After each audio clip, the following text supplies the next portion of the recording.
This is paradise.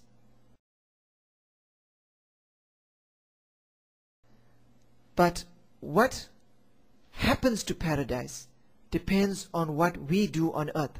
It is our actions that result in paradise changing. By our good deeds, things develop in paradise.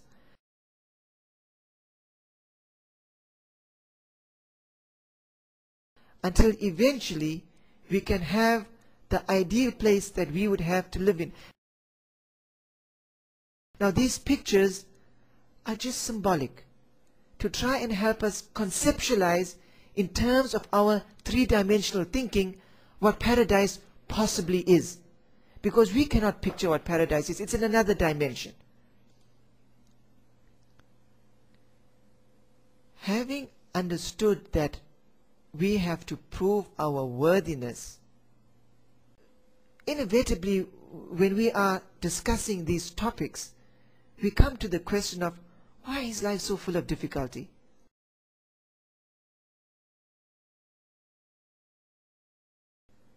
The truth is, life is not really difficult. What we are experiencing are the tests that God is subjecting us to.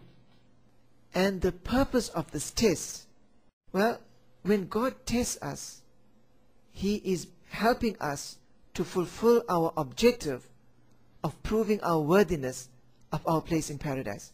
If we are not tested, how can we prove that we are worthy? Now, if a person is going to progress and become more advanced, his test has to get progressively more difficult. Take, for example, the student that's studying mathematics.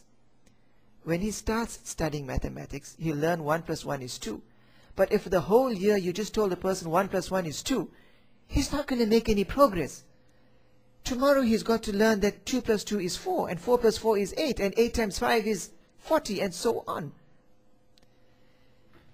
By making the problem more difficult, we are actually becoming better. God tells us in advance that He will not give us a burden greater than we can carry. So in other words, He prepares us, He strengthens us for a higher task in order to make us more worthy of a better place in paradise. That is what these tests serve. So in summary, testing takes place here on earth, but judgment takes place on the day of judgment. This is the day when the results of all our tests are presented to us, and if the results are given in our right hand, we've passed the test, we go on to heaven. If it's given in our left hand, it means we failed, we go into hell.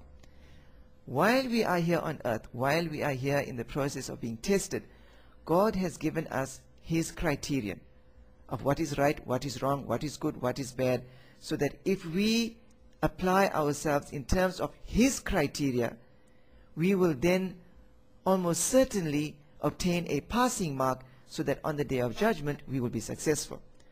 Now, in order to understand this in practical terms, so that we have a better understanding of what we are being told, let's say we are going through school and we are going to be tested every year, but the results of the test are given at the end of our 12th year.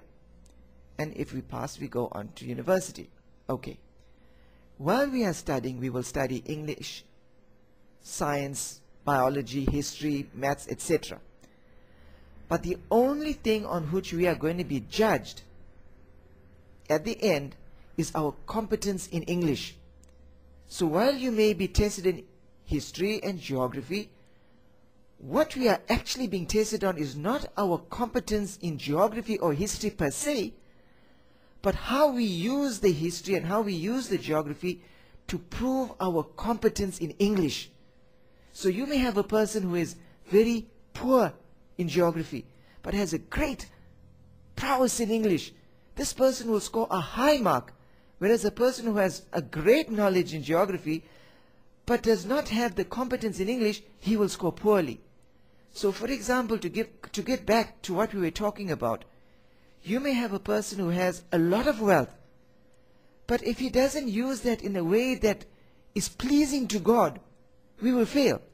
Whereas you may have a person who has very little money, but if he is patient in what God has given him, if he is not spiteful and jealous of those who has money, and if he is prepared to use the little money he has with patience and with pleasure, that person would be more pleasing in the eye of God, and on the day of judgment will score much higher compared to the wealthy person.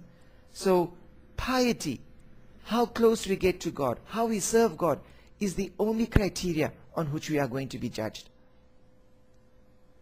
But the very fact that we are told that there is going to be a test means it actually takes us into the next question that arises, the question of predestiny and free will. In terms of the question of predestiny and free will, predestiny tells us everything is predetermined. God knows everything, absolutely everything. There is nothing that God doesn't know. So it must mean that everything is predetermined, and so there's nothing that we can do in terms of ourselves, because whatever we do, God already knows it. But free will tells us that we have some say in what we do. So how do we bridge these two? I'm going to present to you my theory. Okay? A theory that brings together an understanding of the question of predestiny and the question of free will. The very fact that we are told that we are given tests, the very fact that we are told that we will be held accountable on the day of judgment, means that there has to be certain actions which are our own actions that are determined by us, for which we will be held accountable, because God will not hold us accountable for something over which we have no say. That is the promise God gives us. He will not punish us for something which is not of our doing. We will not carry somebody else's burden, so we cannot carry a burden for which we have not been responsible. So we can, if we are going to be tested, and indeed we are told we are, it means there must be certain abilities that we have been given for which we will be accountable, which we will do.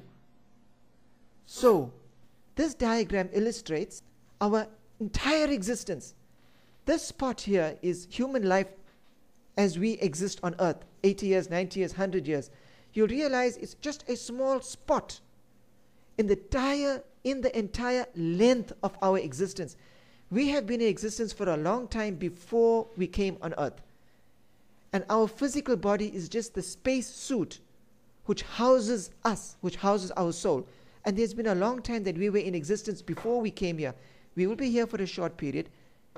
And after our death, we have another long existence.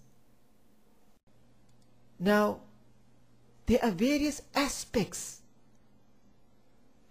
of us. We are made up of various parts.